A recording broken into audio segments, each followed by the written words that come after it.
Hello everyone, I'm Melik Shabashir and I'm going to try explain physics informed neural networks for design of intelligent machine course.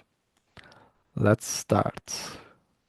How many of you heard the phrase AI is going to solve everything? Right. Every time we open our favorite tech blog, we see yet another miraculous AI breakthrough. However, let's be real. In some domains, AI still need more than just data to work effectively. That's especially true when dealing with the serious physics-based problems. Think about climate modeling or aerospace design or predicting, the next unstoppable meltdown of your coffee maker. All right, maybe not the coffee maker yet. Today, I'm here to talk about physics-informed neural networks, lovingly known as PNNs. Let's start with a question. How many of you have a built neural network model? Or at least clicked on the image, build a neural network in 10 minutes tutorial? I did.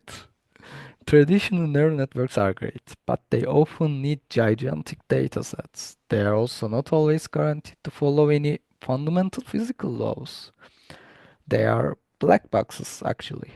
So, if you are trying to model the water flow in the Oder River, and your neural network says it flows upfield, well, you might have a small problem. Or your network decides to be a cadence. I don't know. Physics in for neural networks flip that script. They respect the laws of physics like they have a built-in moral code. Imagine telling your neural network, hey, water does not spontaneously defy gravity.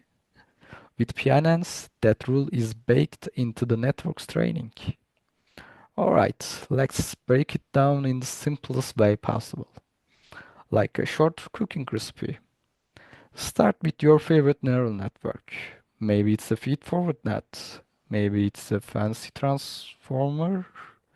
Not that one. Yes, that one. But it doesn't matter. Let's just call it a vanilla model. And add a dash of data. Could be a real-world measurements, experimental data, or simulated data. Let's steer in the physical equations. This is where the magic happens. You blend in the governing equations like partial differential equations describing fluid flow, or heat transfer, or mechanical stress. Basically, Newton and Einstein are your soft shells and making sure you don't burn the recipe and bake together in a loss function. That means when you train the model, you also penalize it if it violates the laws of the physics. The network's prediction must not only fit the data, but also satisfy the physics. It's like your neural network wearing a badge that says, I solemnly swear the physics obey the thermodynamics. Of course, we can also say that it takes the Carnot out. And voila, you have a pine and the end result is a network that can handle real world and physically consistent scenarios, often with a day fewer data points. And it won't give you a ridiculous answer like the sun rises in the west. At this point, you might be thinking, is this just another AI fad? That's a good question. Let's look at what PNNs can do. If you're studying a phenomenon where collecting data costs more than your monthly rent, like deep sea drilling or rock design, PNNs help you do more with the less. They use physical slow to fill in the data gaps. They won't speed out results that openly violates the laws of the physics. This is important when you want to be taken seriously, like say by NASA. From predicting airflow over an airplane wing to forecasting how blood flows through the arteries, to analyzing structural stress in the buildings. If you have a partial differential equation describing a system, you can often apply the PNNs. So yes, I think it's a big deal. PNNs are bridging the gap between old school physics and new age data science. So that's awesome. Let's use PNNs everywhere and anytime. But unfortunately, we can't have sunshine and rainbows all the time. There are still challenges.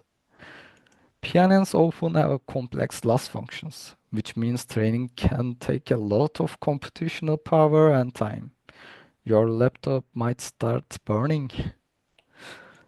Finding the right architecture and the loss wagoning can feel like a searching for the Holy Grail. The good news is the community is working on this, so solutions are getting better every day.